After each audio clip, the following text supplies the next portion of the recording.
Let's date forever.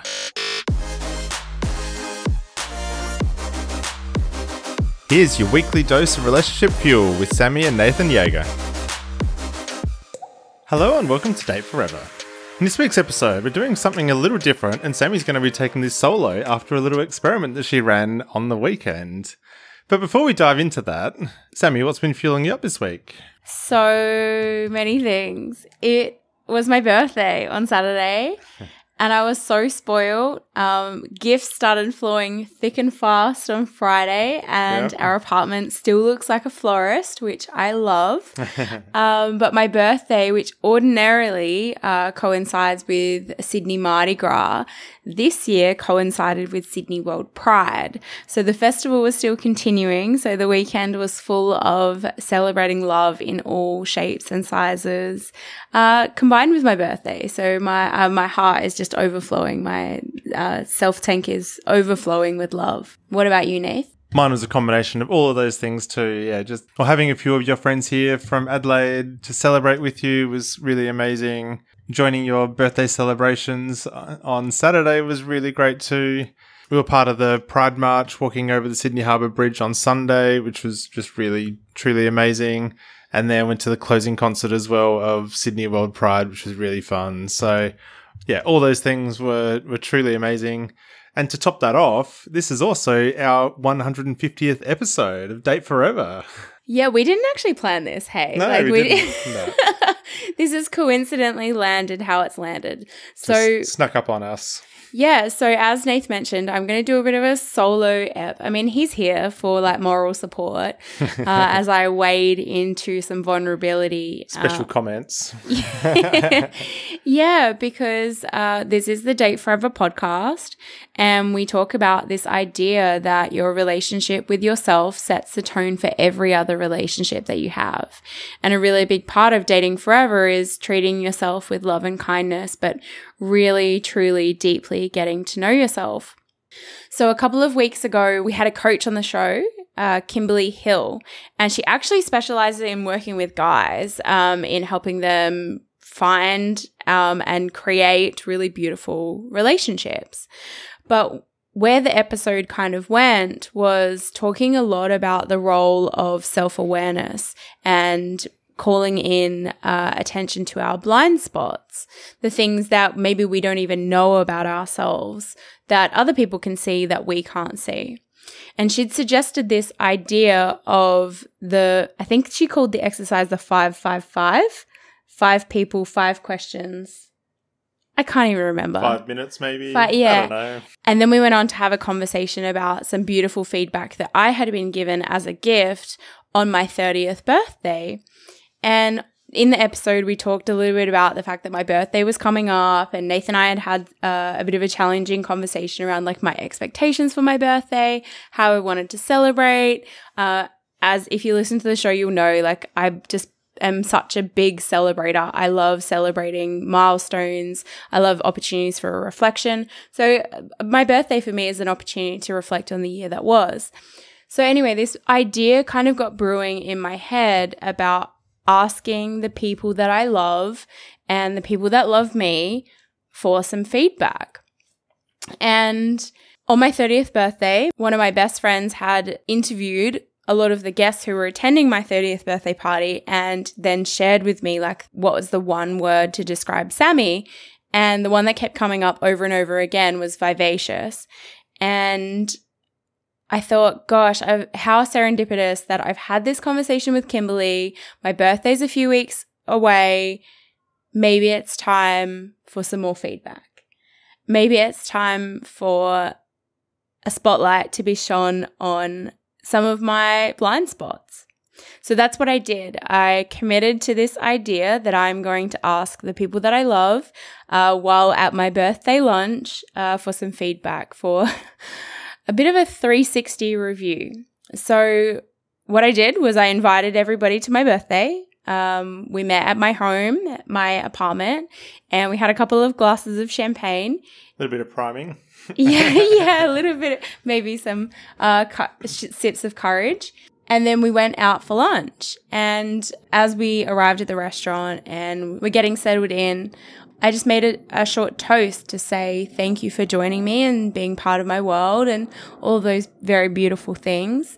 And then I invited everybody at the table, which was 11 girlfriends. And then I also included a couple of friends who had been invited to the lunch but weren't able to attend to participate as well. But I asked them to complete a Google form. This is probably where my A-type personality comes through. So in that Google form, which is just a digital online form, and you could use whatever platform you wanted to do if you were looking to recreate this. But I asked 5 questions. So the first one, what are some of Sammi's strengths? What are some of Sammi's weaknesses? What should Sammi start doing? What should Sammi keep doing? And what should Sammi stop doing? And then the bonus questions of 1 word to describe Sammi, and then anything else you'd like to share. So what I thought I might do in this episode is share some of the things that I learned from this process of being really open to feedback and really being open to this idea of growth and pursuit of continual growth, which is something that I really value, while also acknowledging that it's uncomfortable and not always the easiest thing to do to ask or to receive it.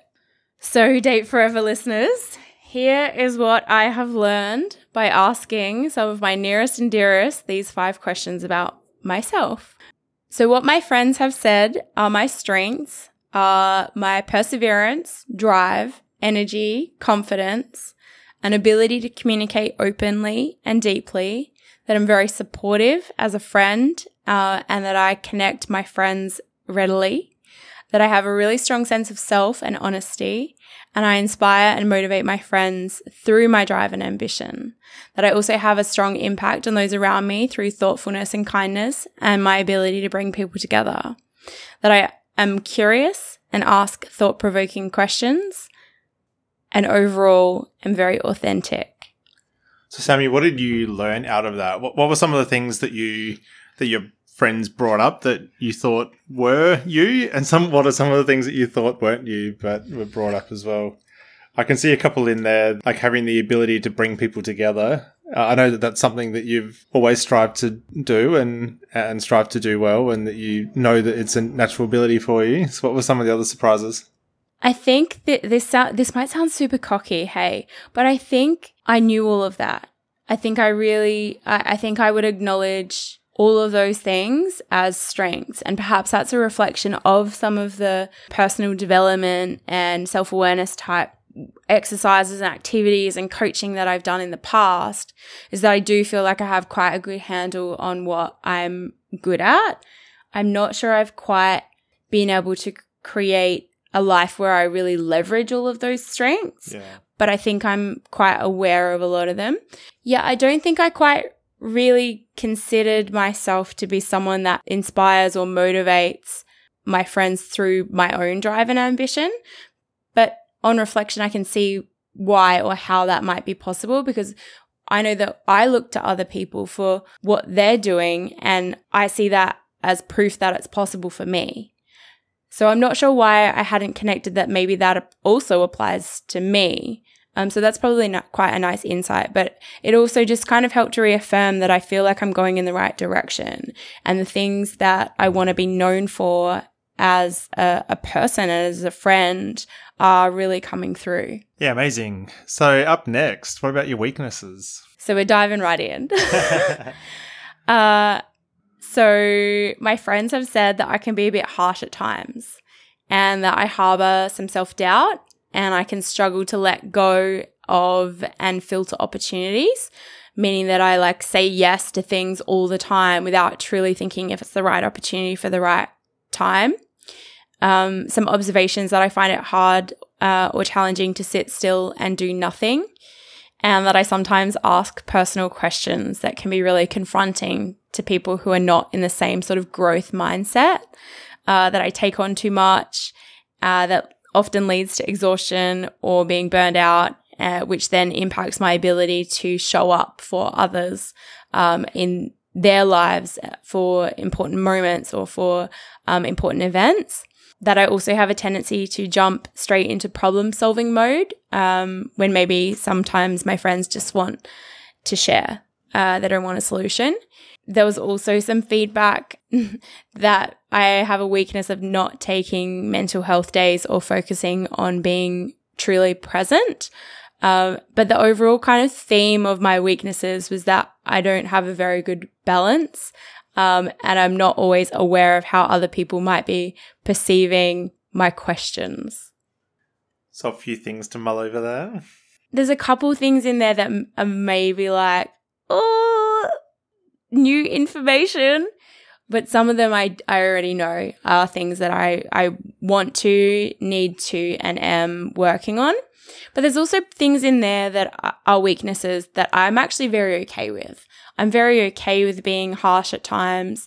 I'm very okay with maybe asking probing or uncomfortable conversations of others, because I actually quite like that about myself, my willingness to go deep. I don't really love small talk, but I also can recognize that maybe that can be abrasive. So maybe it's more about calibrating how I use that as opposed to shutting it down completely. Yeah. And I know there's a couple of things in there that you're actively working on as well. So one of them is jumping into problem-solving mode rather than wanting to share. And I know that you're using that with me a little bit too. When I'm having an event, you directly ask me the question, oh, do you want me to help solve a problem or do you want me just to listen?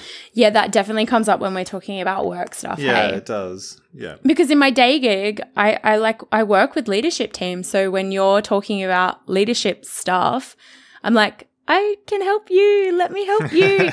But sometimes, yeah, I'm very grateful, Nath, that like you are almost my training ground for so many of my weaknesses that I'm trying to improve on. But yeah, I definitely think that I feel like that's like a double-edged sword, because I do really like that about myself and willingness to like move into action mode and not sit in pity parties and like, well, what are you going to do about it? And I think that's the real coach in me that's like, okay, cool. That's the problem. Let's do something about it. Yeah. But I can also recognize that on the other side of it, sometimes you do just want a pity party. And sometimes I want that for myself too. And recognizing that solutions are not where it's at and someone maybe just wants to feel heard. So that's definitely something I need to work on. I also can recognize that I take on too much. And I recognize this most when I meet new people and I'm introduced to new people and I start talking about like what I do and the different wheelhouses that I'm in and how I spend my time. And I'm like, there's a lot. Like podcasting, speaking, coaching, the freelance work that I do, my job, and then all my hobbies as well. Yeah, so maybe there's a little bit of weakness in here about like self-permission to let things run their course and like being okay with letting things go if they're no longer serving me or if they're not finished or letting an opportunity go by and be like, okay, maybe that would have been great to touch, but maybe it's for later. I do think that's something I could definitely work on. Yeah. So next up, what should Sammi start doing? Okay, this is probably the section that made me laugh the most because prior to global pandemic, Nath and I would go overseas at least twice a year, sometimes more. And I visited 30 different countries before my 30th birthday. And historically, I've found a lot of comfort, growth, experience, new ideas, new perspectives from the gift of traveling. And since global pandemic, Nath and I have not been overseas, not been out of Australia since the end of 2019. So it's pretty crazy to now think that 2020, 21, 22, partway through 2023, 3.5-ish years, haven't left the country. So I think my friends have really recognized how valuable that is to me, and they're encouraging me that it's time. The other thing that made me laugh was that I should start wearing sunscreen. I live at the beach. I do spend a lot of time outside. My heart is solar powered. Like, I just love being in the sun so much. But yeah, maybe I don't take very good care of my skin, and my friends know it. And then the other couple things were about like taking time to actually relax. And I do feel like this is something that I have worked on previously, but perhaps it's time for some more focus that about being okay with my time not being outwardly productive. I feel like this is a trap that I fell into like around 2017, 2018, where I was just doing, achieving, pushing, creating all the time. And I really wasn't very good at just relaxing. And that was something that I did late last year, was like I went and did a pottery class so that I could actually just relax and be and do something creative that really wasn't that productive. And it really challenged me. The other couple things are to start working on my TED Talk. It's on my vision board. That it's something that I really want to do. I'm just in awe that someone can spend 10 and 12 minutes or so on stage, and that could be seen by like 40 million people or more on the TED YouTube channel. So that's huge thing. So it's really nice that my friends are encouraging me that I should start working on that. But really the overall theme was that I should start implementing more balance and more harmony and get better sleep. My sleep hygiene has not been great. You've probably heard me talk about this on the show before. And it is actually something that I've been working on a bit this year. So it's on the improve. So then what should Sammi keep doing? I think this first one was a bit facetious because we were drinking champagne. So Sammi should keep drinking champagne. And owning my confidence and growth. I think that kind of reflects like that one of the earlier mentioned weaknesses around having some self-doubt. I know that this shows up sometimes, and I feel like I'm at an internal battle with myself sometimes about not feeling credible to talk about things that I know, not feeling credible to talk about the experiences that I've had or things that I've learned, because I don't have some sort of piece of paper that says that I'm credible. Yeah, so I do recognize that sometimes that, I should keep owning my confidence. I should keep investing time in my friendships and spend more time with my friends, and keep advocating for love of all kinds. That I should keep working on myself, setting goals, and celebrating all of my achievements in style. Lots of friends commented that I should keep living by the beach. I only moved to the beach about a year ago. And I think a lot of my friends have recognized just how wonderful that move has been for my earlier mentioned solar powered self who loves to be in the sun, loves to be at the beach, loves to swim. So I think they've recognized how wonderful that's been for me. The other part was that I should continue to keep setting my goals and keep talking about them, and keep bringing my friends along for the ride. There's definitely a few fun things in there that Sammi should keep doing, and I advocate for number one as well. Keep drinking champagne and keep celebrating lots of wins. And I know that our goal setting for the last couple of years has been a little bit low. It hasn't quite got the focus that it has some of our previous years. So I think there could be a little bit more reinvigoration of our goal setting, and that's both yourself and myself as well, I think, to keep that up, because we did see some huge improvements and huge wins when we did set goals and actively work towards achieving them. So then what should Sammi stop doing? So the things that I should stop doing, according to my friends, is stop putting so much pressure on myself, to stop going out in the sun without sunscreen on. And to be more open. I should stop only asking questions, but be willing to be asked questions, particularly about just what's going on in my life. That I should stop doubting myself, stop keeping my private life buried down, which this one was surprising to me because I don't feel like I do that. Like we literally have a podcast where we share what I feel is fairly openly about our lives and our relationship, and my life and my relationships. But maybe that's not coming through with my friendships, and maybe there's another layer that I could be sharing and be more open about. But I should stop discounting my value and capacity, stop taking on more business opportunities without letting go of others, to stop overanalyzing and stop putting so much pressure on myself, stop saying yes so much. This one's funny.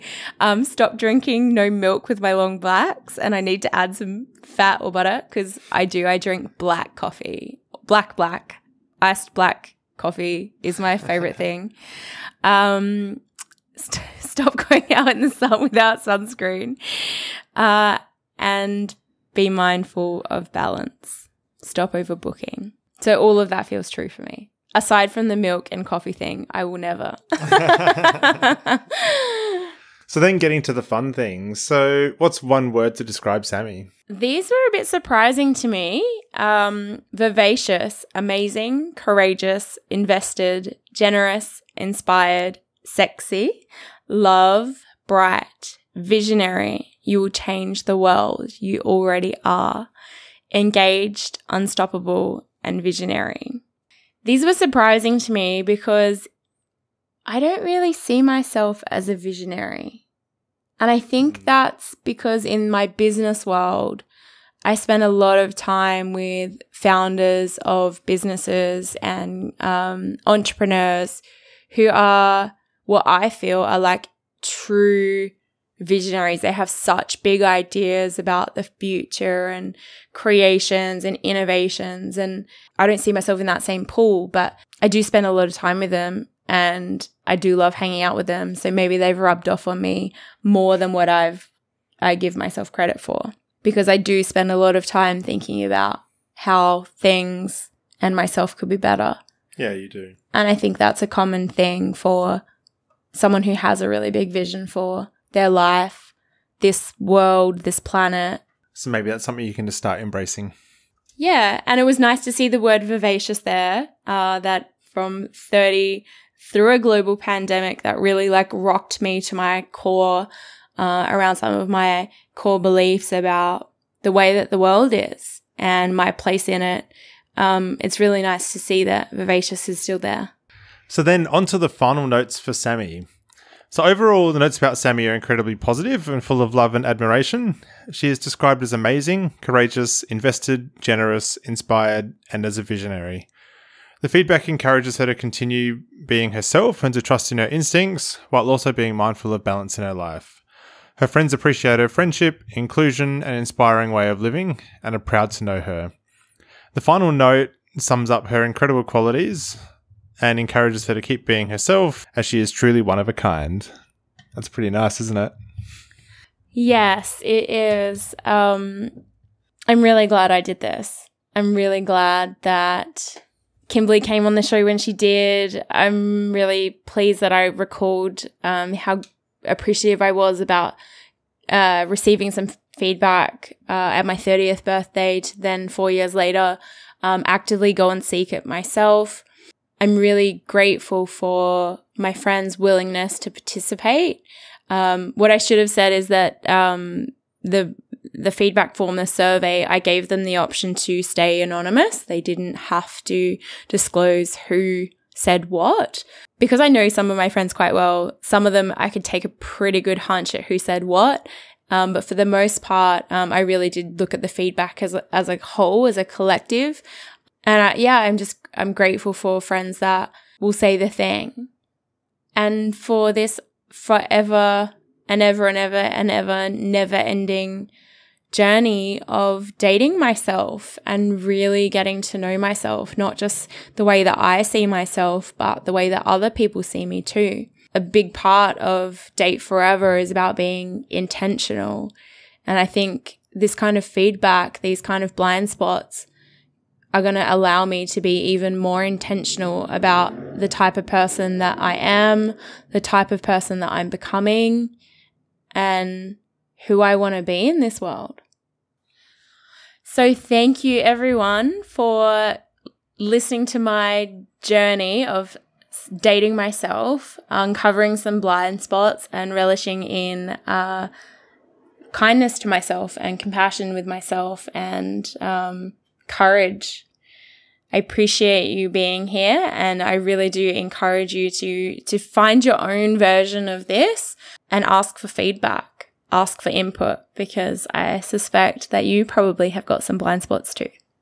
So to close out today's episode, I have given a month's worth of education to an organization called Blue Dragon Children's Foundation in Vietnam.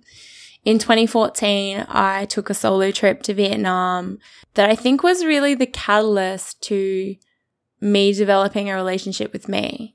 So Vietnam has a really special place in my heart, and I really believe that education is one of the fastest ways and one of the best return on investments we can make to bring people, communities, and countries out of poverty. So thank you so much for listening and making that possible. That gift has been given via our giving partner, Buy One, Give One. Thanks heaps for joining us. If you love what we're doing here and want more, subscribe to the Date Forever podcast to make sure you never miss an ep.